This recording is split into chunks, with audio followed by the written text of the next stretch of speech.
Hello,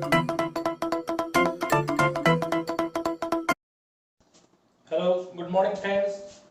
आज मैं रवि शर्मा आपके समक्ष read second level SST subject जो कल मैं पढ़ा रहा था सिंधु घाटी सभ्यता का सिंधु घाटी सभ्यता के स्तर लेके आपके समक्ष योगी ब्रदर्स की मदद से उपस्थित हूँ। तो आज आप बात करेंगे सिंधु घाटी सभ्यता के स्तरों की। सिंधु घाटी सभ्यता के स्तर।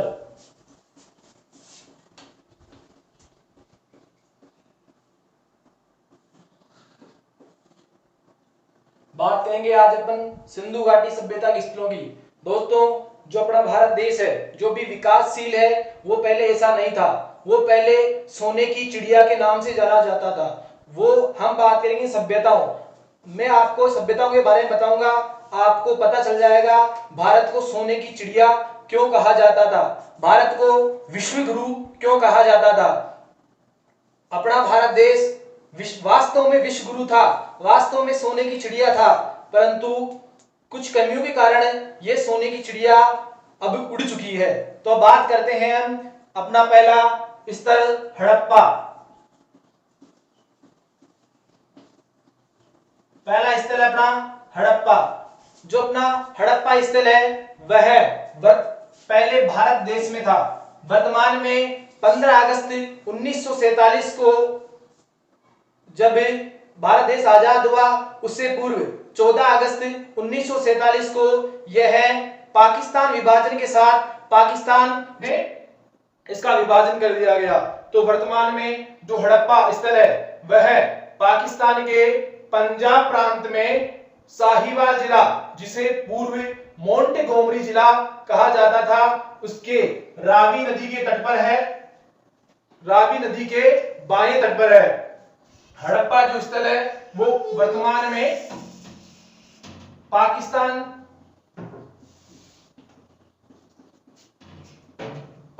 में, और यह वर्तमान में पाकिस्तान के पंजाब प्रांत के साहिवाल जिला, जिसे मोंटेगोमरी जिला, पूर्व में मोंटेगोमरी जिला कहा जाता था, में स्थित है। और यह रावी नदी के बाएं तट पर स्थित है। आप बाएं तट पे स्थित है, इसका विशेष ध्यान रखना, क्योंकि जो हड़प्पा स्थल है वो रावी नदी के बाएं तट पर है, और जो आगे अपन टॉपिक पढ़ेंगे मोहनजोदड़ो, वो सिंधु नदी के दाएं तट पे है। तो इसमें कंफ्यूज नहीं होना है। जो अपना हड़प्पा स्थल है वह उसकी खोजकर्ता अलेक्जेंडर कनिंघम द्वारा की गई। इसके खोजकर्ता थे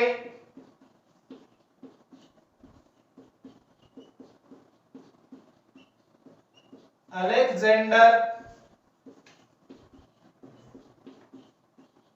कनिंघम।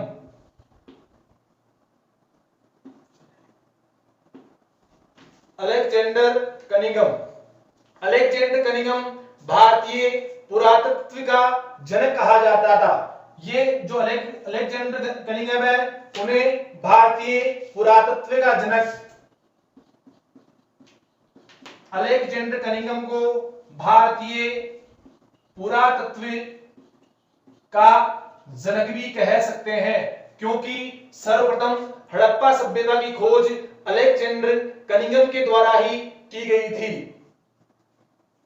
और अलेक्जेंडर कनिंघम ही भारतीय पुरातत्व के प्रथम डायरेक्टर जनरल थे। भारतीय पुरातत्व के प्रथम डायरेक्टर जनरल अलेक्जेंडर कनिंघम ही थे। इनके अलेक्जेंडर कनिंघम ने केवल इसकी खोज की थी। इसके बाद चार्ल्स मैनसन 1826 में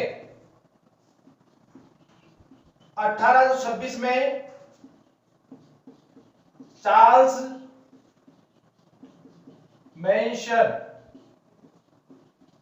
मैनसन ने इस स्थल के ध्वंसावशेषों के आधार पर इसके स्थल के विषय में बताया। जो यहाँ पे हड़प्पा स्थल के जो अवशेष थे उनके आधार पे उसे अनुमान लगाया, क्योंकि जो यहाँ से ईंटें निकलती थी, हड़प्पा जो स्थल था उससे जो ईंटें निकलती थी उससे लोग अपना घर बनाते थे। वो थोड़ा सा एरिया खोदते थे, उसमें से बहुत सारी ईंटें निकलती थी, पक्की पक्की ईंटें निकलती थी, उससे वो अपना घर बना लेते थे। तो उसने अनुमान लगाया यहाँ कोई न कोई नीचे सभ्यता तो है, पर उन्होंने ज्यादा ध्यान नहीं दिया। उसके बाद 1856 में ब्रिटेन बंधु 1856 में ब्रंटन बंधु जॉन बर्टन और विलियम बर्टन, जॉन बर्टन और विलियम बर्टन 1856 में बर्टन बंधु जॉन बर्टन और विलियम बर्टन के द्वारा इस सभ्यता के बारे में अधिक ज्ञात किया गया, क्योंकि जब बर्टन बंधु के समय एक रेल पुलिया बन रही थी, एक रेल पुलिया बन रही थी, तो उसमें बर्टन बंधु को पता चला कि हड़प्पा सभ्यता में थोड़ी सी खुदाई पे पक्की ईंटें निकलती है, तो उन्होंने हड़प्पा सभ्यता से ईंटें मंगाने पर विचार किया कि हड़प्पा सभ्यता से ईंटें लाके और रेल जो पटरी है वो बनाई जा सकती है। तो इसकी खुदाई से निकली ईंटों से लाहौर से मुल्तान तक रेल पटरी बनाई गई, जो हड़प्पा सभ्यता से निकली हुई ईंटों से ही बनाई गई है।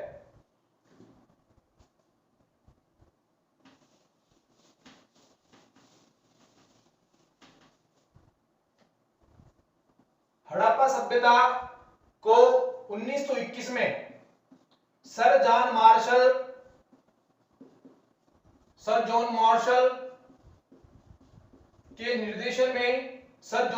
के निर्देशन में दयाराम साहनी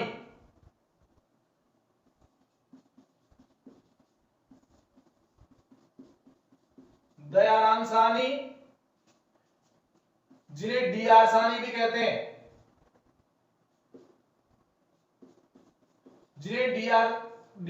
भी कहते हैं, उन्होंने सर जॉन मार्शल के निर्देशन में 1921 में सर्वप्रथम इसका उत्खनन कराया गया और 1931 में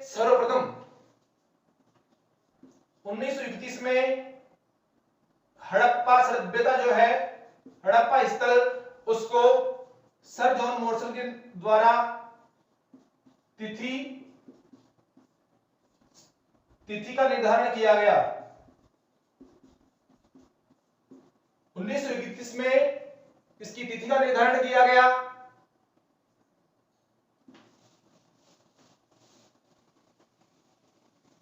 हड़प्पा सभ्यता में बात करते हैं तो हड़प्पा सभ्यता के दो टीले थे,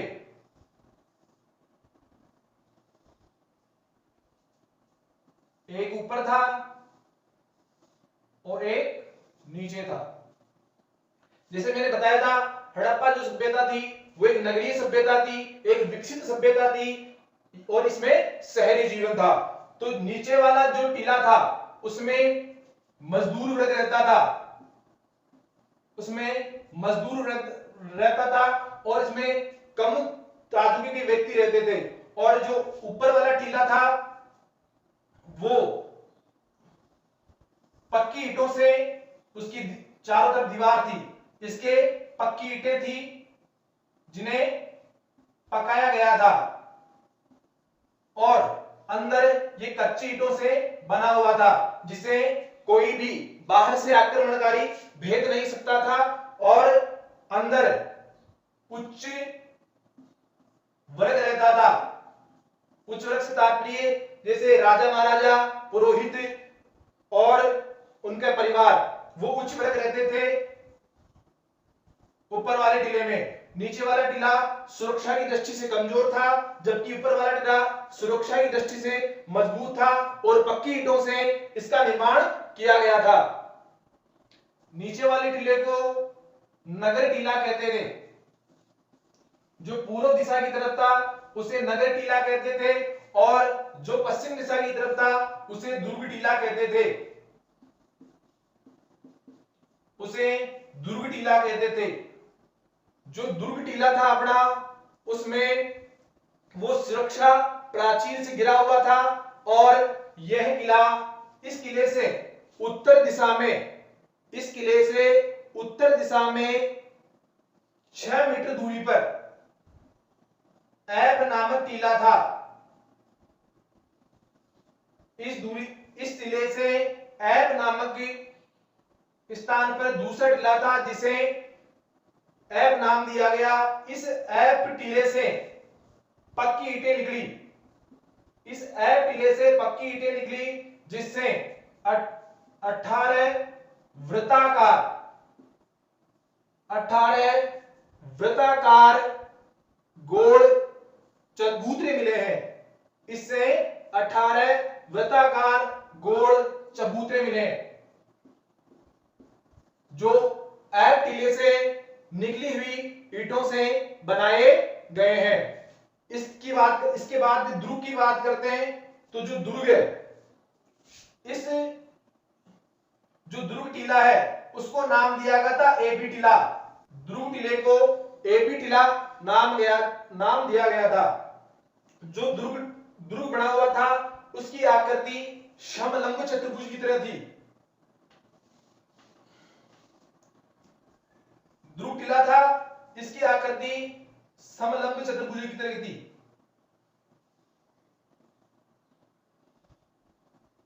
दुर्ग टीले की आकृति समलंब चतुर्भुज की तरह थी और इसकी लंबाई 420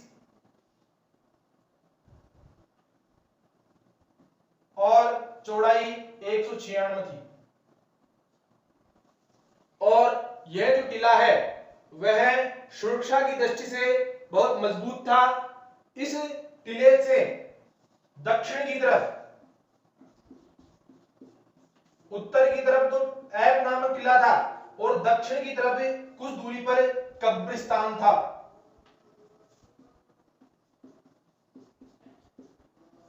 कुछ दूरी पर कब्रिस्तान था। इस कब्रिस्तान को R37 नाम दिया गया। जो ये कब्रिस्तान है इसको R37 नाम दिया गया। इससे टोटल 57 शवाधान प्राप्त हुए हैं। इस कब्रिस्तान से टोटल 57 शवाधान प्राप्त हुए हैं। इन 57 शवाधानों में से 12 जो शवाधान है उनमें कांस्य दर्पण प्राप्त हुआ है। 57 शवाधानों में से 12 शवाधानों में कांस्य दर्पण प्राप्त हुआ है और एक शवाधान में लकड़ी का ताबूत प्राप्त हुआ है। लकड़ी का ताबूत, यह महत्वपूर्ण है। लकड़ी का ताबूत हड़प्पा सभ्यता में प्राप्त हुआ है। वो दुर्ग टीले के दक्षिण की तरफ एक 1934 में प्राप्त हुआ था। 1934 में प्राप्त हुआ था। 1934 में एक समाधि मिली जिसे समाधि एच नाम दिया गया। समाधि एच नाम दिया गया। जो अपना दुर्ग है, दुर्ग को एबी दुर्ग कहा गया। दुर्ग के उत्तर में जो टीला था, जो दुर्ग से 6 मीटर दूर था, उसे ऐप नाम दिया गया और दक्षिण की तरफ जो कब्रिस्तान था उसे R37 नाम दिया गया और जो 1934 में एक समाधि मिली उसे एच नाम दिया गया। यह आपको ध्यान रखना है। अगर आपके समझ नहीं आए तो आप कमेंट बॉक्स में कमेंट करके आप बता सकते हैं। अब बात करते हैं हड़प्पा सभ्यता। हड़प्पा स्थल से क्या प्राप्त हुआ? हड़प्पा स्थल से पहला है अभिलेख युक्त मोहरें प्राप्त हुई।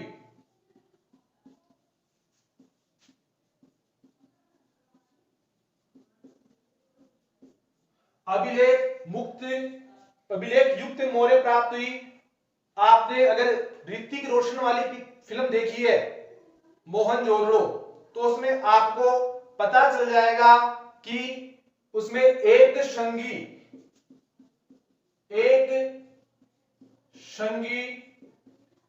पशु को दिखाया जाता है। ये इस पशु के दर्शन शुभ माने जाते थे और यह पशु उस समय बहुत ही शुभ चिंतक था और देवतुल्य इसकी पूजा की जाती थी।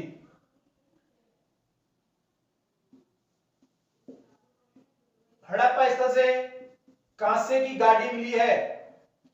कांसे की गाड़ी मिली है मतलब हड़प्पा संस्कृति के लोग कांसे से भली भांति परिचित थे, ये लोहे से परिचित नहीं थे।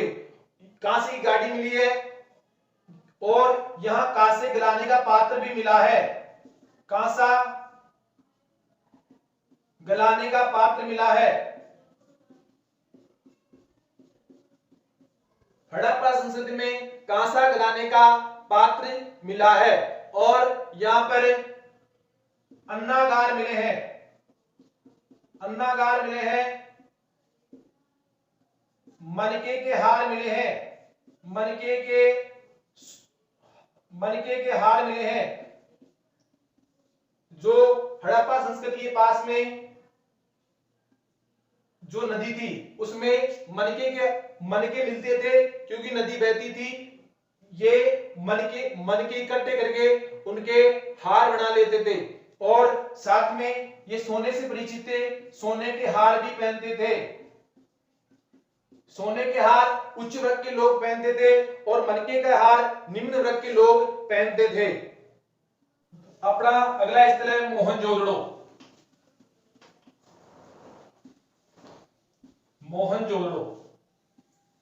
मोहनजोदड़ो स्थल वे नगरीय सभ्यता थी। नगरीय सभ्यता कैसी थी हम बात करते हैं।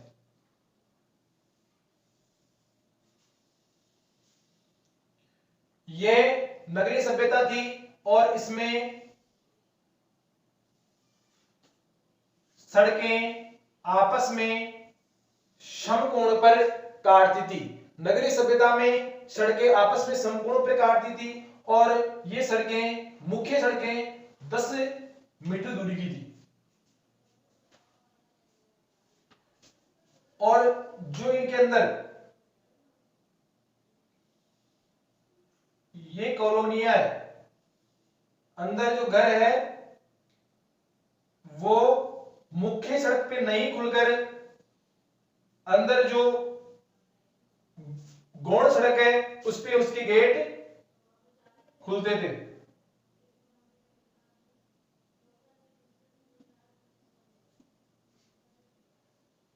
हड़प्पा सभ्यता में मोहनजोदड़ो सभ्यता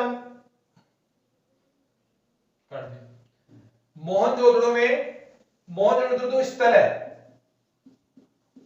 मोहनजोदड़ो स्थल में जो घर थे वो मुख्य सड़क पे न उनका द्वार मुख्य सड़क पे न खुल के गौण सड़क जो गली की सड़क होती थी उस पे खुलते थे। ये मुख्य सड़क की तरफ इनका पीठ होती थी और ये गौण सड़क की तरफ ये खुलते थे। और अगर अपन इनके घरों की बात करते हैं तो इनके घर चौकोर होते थे। जो ये गौण सड़क है इनकी तरफ इनका गेट होता था। यहां से एंटर करने पर यह एक बड़ी 6 फुट की दीवार होती थी। कोई भी जाएगा तो या तो इधर से जाएगा या इधर से जाएगा। यहां सभी घरों में एक बड़ा आंगन होता था। उस आंगन में इधर इस बड़े आंगन में इधर एक कुआं होता था। कुएं के पास में एक स्नानघर होता था, एक रसोई होती थी। एक स्नानगार होता था और एक रसोई होती थी। वहां से यह नालियों के माध्यम से मुख्य गौण सड़क की जो नालियां बनी हुई होती थी उनमें निकल जाता था। दोनों नाले मिला के गौण सड़क के नालों में मिल जाते थे और पीछे की तरफ 4-5 रूम होते थे और यहां ऊपर चढ़ने के लिए सीढ़ियां होती थी जो ये घर 3 से 4 मंजिल के होते थे।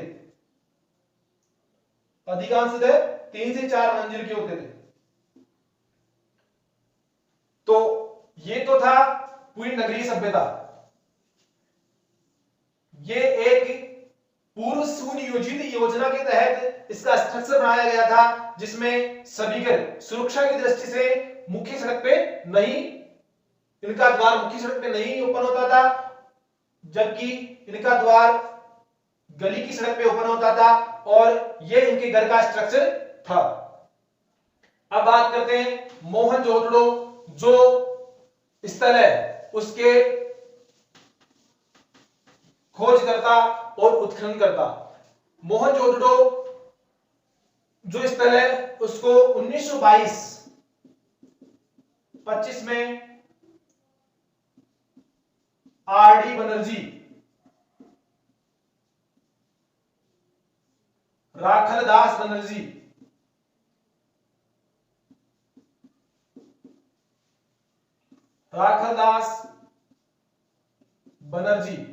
के द्वारा इस सभ्यता का उत्खनन किया गया और यह सभ्यता 1921 में तो हड़प्पा सभ्यता उत्खनन हुआ और 1922 में मोहनजोदड़ो जो स्थल है अपना उसका उत्खनन आर.डी. बनर्जी के द्वारा किया गया। मोहनजोदड़ो स्थल वर्तमान में ये भी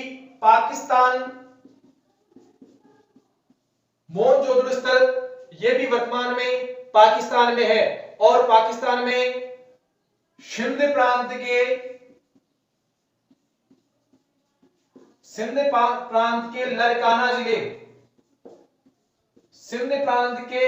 लरकाना जिले में ये सिंधु नदी के तट पर है।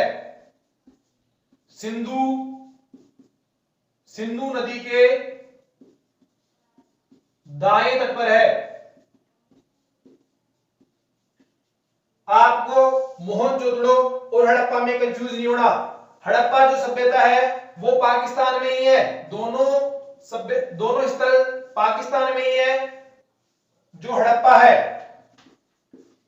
वह पाकिस्तान के पंजाब प्रांत के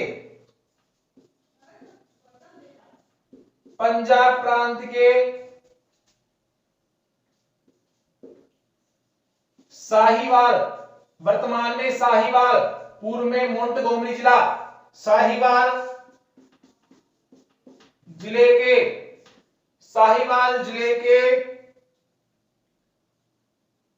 रावी नदी के तट पर, रावी नदी के बाएं तट पर है। आपको इसमें बिल्कुल कंफ्यूज नहीं होना। ये पाकिस्तान में पंजाब प्रांत के साहिवाल जिले के रावी नदी के तट पर है, जबकि जो मोहनजोदड़ो वह हड़प्पा के सिंध प्रांत के लरकाना जिले के सिंधु नदी के दाएं तट पर है।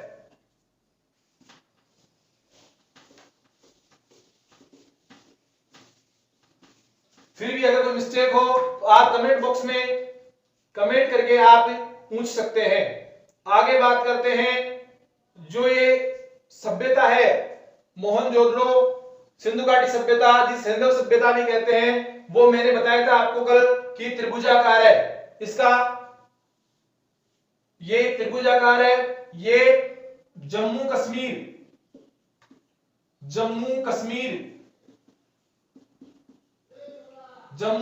के मांडा से ये नीचे की तरफ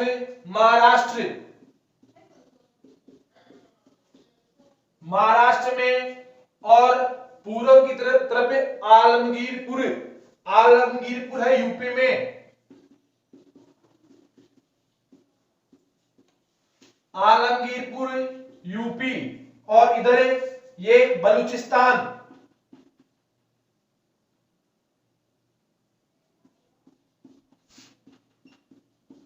बलूचिस्तान तक ये त्रिभुजाकार है, यहाँ ज्यादा दूर नहीं है, यहां से इसे घुमा हुआ है और यहाँ पे समुद्री इलाका है, यहां से मनके वगैरह प्राप्त करके ये गहने बनाते थे। इनका जो क्षेत्रफल बताया था मैंने वो त्रिभुजाकार आकृति है, इसका क्षेत्रफल 12,99,600 वर्ग किलोमीटर बताया था और जो इसका लंबाई है वो 1400 वर्ग किलोमीटर और ये 1600। तो इसकी आकृति त्रिभुजाकार है। उत्तर में जम्मू कश्मीर से, दक्षिण में महाराष्ट्र, पूर्व में यूपी से, पश्चिम में बलूचिस्तान तक इसका विस्तार है।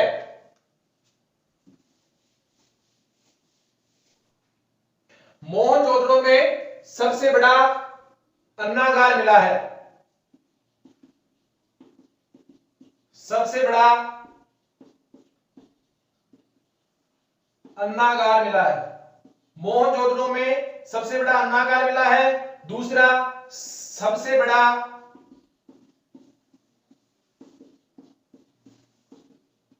स्नान घर मिला है। मोहनजोदड़ो में सबसे बड़ा स्नान घर मिला है, शायद ये किसी धार्मिक कार्य के लिए, धार्मिक कृत्यों में काम आने के लिए बनाया गया होगा। उसके बाद मोहनजोदड़ो में विशेषकर स्तूप का अवशेष मिला है, स्तूप का अवशेष मिला है। आज तक जो स्नानघर मिला है वो मोहनजोदड़ो इतना बड़ा कहीं भी नहीं मिला है। ये मोहनजोदड़ो स्थल एकमात्र ऐसा स्थल है जिसका 7 बार उत्थान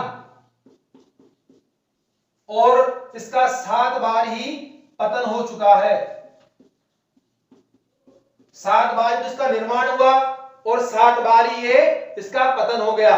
पतन होने का कारण है नदियों का अपना स्थान बदलना या जलवायु परिवर्तन अथवा विदेशी आक्रमण, आर्यों द्वारा आक्रमण, इसके प्रामाणिक सबूत नहीं मिले हैं।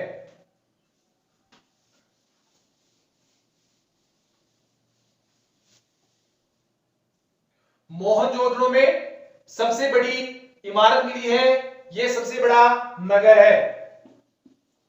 मोहनजोदड़ो सबसे बड़ा नगर है। मोहनजोदड़ो जो है वो हड़प्पा और मोहनजोदड़ो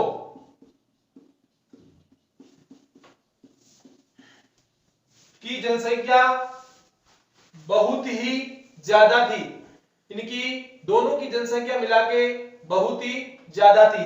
यहां से नृत्य करती हुई एक कांसे की मूर्ति मिली है, कांसे की कलाकृति में नृत्य करती हुई मूर्ति मिली है जो सबसे बड़ी है और इस सभ्यता में इस सभ्यता का सर्वाधिक प्रभावोत्पादक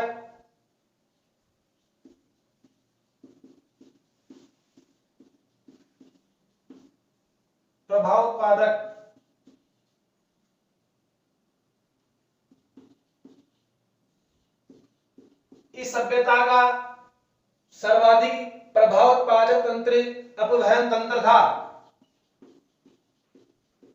अपवहन तंत्र इस सभ्यता का सर्वाधिक प्रभाव तंत्र था और यहां से जो मोहरें मिली है वह बेल की मोहरें मिली है, जिसे वो बेल कुबड़ से युक्त था, जिसे वृषभ भी कहते हैं। सिंधु घाटी सभ्यता जो उसकी लिपि दाएं से बाएं और बाएं से दाएं लिखी जाती थी, जिसे आज तक कोई नहीं पढ़ पाया। इस लिपि में यू अक्षर जिसे अपन यू कहते हैं। ए से अक्षर अधिकतर है, अधिकांशतः, अधिकांशतः ए से अक्षर है। सिंधु घाटी सभ्यता में दाढ़ी वाले, सिंधु घाटी सभ्यता में दाढ़ी वाला सिर, दाढ़ी वाला सिर की पत्थर मूर्ति मिली है।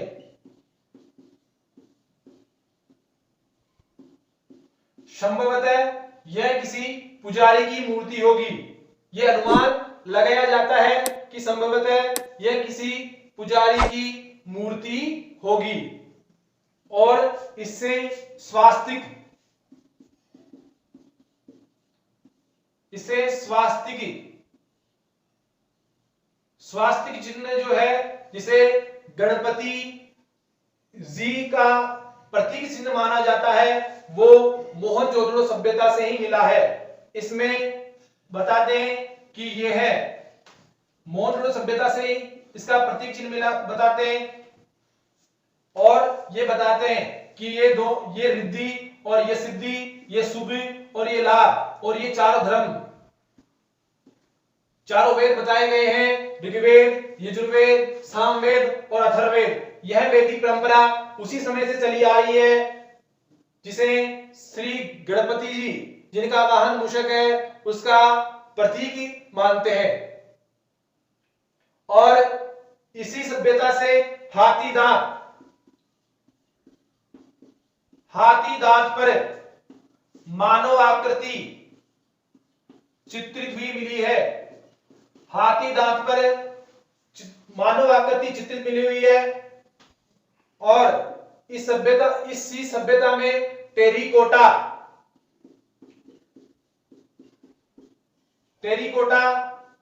से बनाए हुए मण मूर्तियां मिली है। पकी हुई मिट्टी की जो मण मूर्तियां मिली है वो मोहनजोदड़ो सभ्यता से मिली हुई है। और इसी सभ्यता से बात करते हैं तो इसी सभ्यता से पशु बलि की मोहरें मिली है। पशु बलि की मोहरें मिली है। पशु बलि की मोहरें मिली है। कुबड़ वाला जो वृषभ है उसकी मोहरें मिली है। और इस सभ्यता से हमें घोड़ा होने का अस्तित्व मिला है। घोड़े की हड्डियां मिली है। घोड़े का अस्तित्व इसी सभ्यता से मिला है। और इसी सिंधु घाटी सभ्यता से के मोहनजोदड़ो स्थल से हमें 9 प्रकार की फसलों के बारे में ज्ञान हुआ है। मोहनजोदड़ो स्थल में 9 प्रकार की फसलें मिली है। गेहूं, जौ, तरबूज, खरबूजा, राई, सरसों, तिल, कपास और खजूर। ओके दोस्तों, आज अपने हड़प्पा और मोहनजोदड़ो 2 स्थलों के बारे में बात की। हम कल कालीबंगा और चंद्रदुर्ग के अलावा और भी स्थल है उनके बारे में बात करेंगे। तो आशा करता हूं आपको ये आज की क्लास बहुत पसंद आई होगी। जैसे आपने कल वाली जो क्लास थी इसको प्रोत्साहन दिया, आशा करता हूं आज भी इस क्लास को आप वैसे ही प्रोत्साहन देंगे, उसी प्रकार मेरा मनोबल बढ़ाएंगे। आपका बहुत बहुत धन्यवाद। जय श्री राधे, जय श्री कृष्णा, जय हिंद।